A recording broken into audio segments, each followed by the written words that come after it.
This is Jeremy from Red Leaf Designs. We believe very strongly in minimizing waste and reusing materials as much as we can. So with that in mind, I'd like to show you how to do a simple repair of a hole in your original Bag Lady canoe cover. This applies whether it's WeatherMax 3D or premium polyester. I'll give you a couple of tips as we go if you're working with the WeatherMax 3D. But all of this just uses a simple home sewing machine. Any home sewing machine should have the stitches that you need. And without further ado, we will get started. All right, here is our hole in the fabric. Could be caused by all sorts of things. Sometimes it's rodents, sometimes it's wear and tear. But you would simply get access to a single layer of the fabric. If this is up in the bow pocket of a cover where it's fully enclosed, if you have one of our covers, you'll know what I mean by bow pocket. You want to contort the fabric and move that fabric around until you just have a single layer of it. You're not dealing with two layers of fabric. You would then cut a patch, and you want that patch to be quite a bit bigger than the hole, as you can see. And you want the edges of that patch to be rounded. So in this case, it's an oval patch. If you don't have similar material, you can contact us and we'll gladly send you some. If we have any available, we also send spare fabric with the covers that we send out when it's delivered to you. So simply put that patch over the hole. If you need to pin it, you certainly can.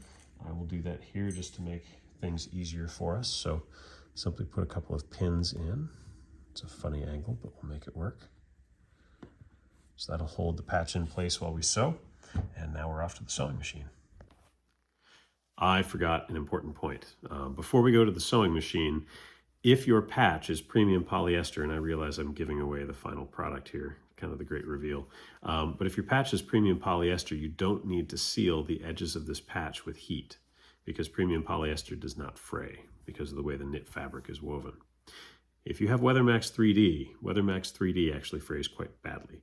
So in the shop, when we cut one of those covers, if you have a WeatherMax 3D cover, it was actually cut with a hot knife. So a knife that heats up and both melts and cuts the fabric at the same time. If you've cut your patch out of a scrap piece of WeatherMax 3D and you don't have a hot knife, which I'm assuming you don't, you will need to go back and seal the edges of your patch using either matches or a lighter.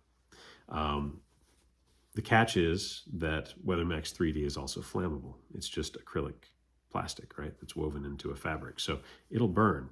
So you don't want to just put the flame right up next to the fabric because that will make it catch fire. What you'll want to do instead is move the flame just close enough that you can see the edge of the fabric melt. And when you see the edge of the fabric melt, just keep the fabric moving about the same distance from the flame until you've gone all the way around the patch and the whole thing is sealed so it can't fray or come unraveled.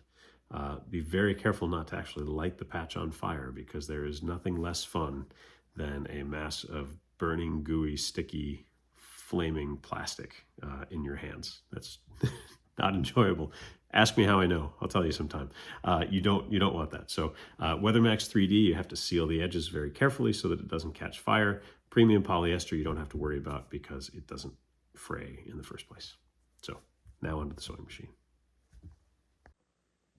Okay, so we're at the sewing machine and ready to sew. Our patch is on the fabric. This, by the way, is the outside of the fabric. The patch goes on the outside, the hole is on the inside. So it's pinned down and I'm about to begin stitching. The stitch I'm going to use is a 3-step zigzag stitch. So you'll see it'll zig 3 steps to the right and then it'll zag 3 steps to the left and then keep going like that. The goal is to have that, in this case, because the patch is on the right-hand side of the foot, the goal is to have that far left-hand stitch fall just on the outside edge of the patch. And you'll see what I mean here in just a moment, so watch. So that starts my stitch. There's 3 to the right, there's 3 to the left.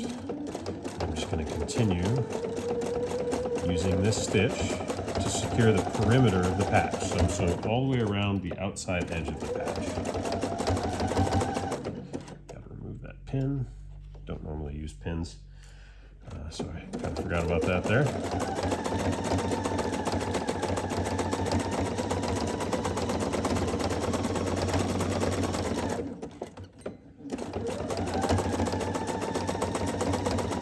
Okay, and now you simply fix your patch or fix your stitch and cut your thread. My machine happens to do that for me. And so there is what the patch looks like when that first perimeter stitch is done. You can see it's a 3-step zigzag with the outside edge of the stitch just barely catching the edge of the patch. This is 100% polyester thread. And now we're going to continue by making 3 passes all the way across, so this gets divided into 6 pieces of pie, and that will help hold the patch down over that hole. So the hole is right in the middle, and all of these passes that we're going to use to bisect the patch will go right through the center of that hole.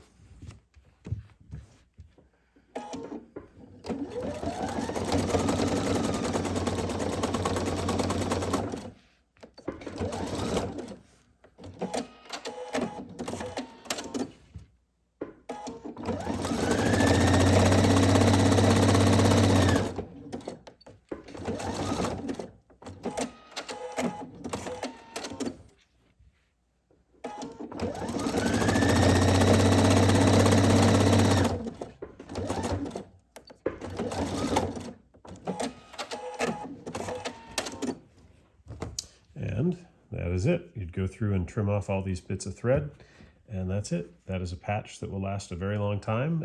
It stretches with the original cover because it's made of the same material, so you won't have any issues with stretch. And if I had used, in this case I used a gray thread so that you could see the stitches. If I had used a navy blue thread, it would be pretty invisible. You really wouldn't notice it on the cover. So that is how you patch an original Bag Lady canoe cover.